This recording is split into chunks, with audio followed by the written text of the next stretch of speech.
सोनाले पुरावा से अइले सोनरिया भैया ले अइले सोनावा बे साहीजी से सोनावा पहिरेले दुल्हा कवन दुल्हा पहिरी चलेले ससुरारी सासुआलारी पूछे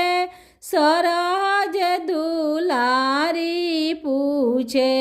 बैठ बाबुआ झुके रात है कैसे में बैठी सासू आजू के रतिया हो आमा जो हाथा होई है बाट है बटिया जो हाथा होई है छतिया फाटता होई है नैना ढरता होई है लो रहे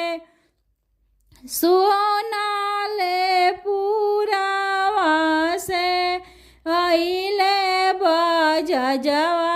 भैया ले अइले सुटावा बे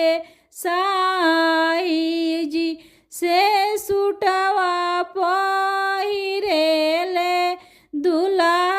कवन दुल्हा पहिरी चलेले ससुरारी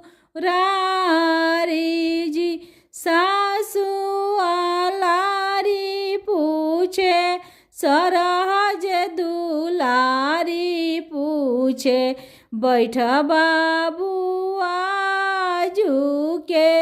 रात है कैसे में बैठी सरहज आजू के रतिया है आम भाभी जो होता हुई है बाट है बटिया जो होता हुई है छतिया फाटता हुई है नैना ढरता हुई है लो रहे सोनाले पुरावा से अइले मलहोरिया भैया ले अइले मौरिया बे साहीजी से मौरी पहिरेले दुल्हा कवन दुल्हा पहिरी चलेले ससुरारी से मौरी पहिरेले दुल्हा कवन दुल्हा पहिरी चलेले ससुरारी सासुआलारी पूछे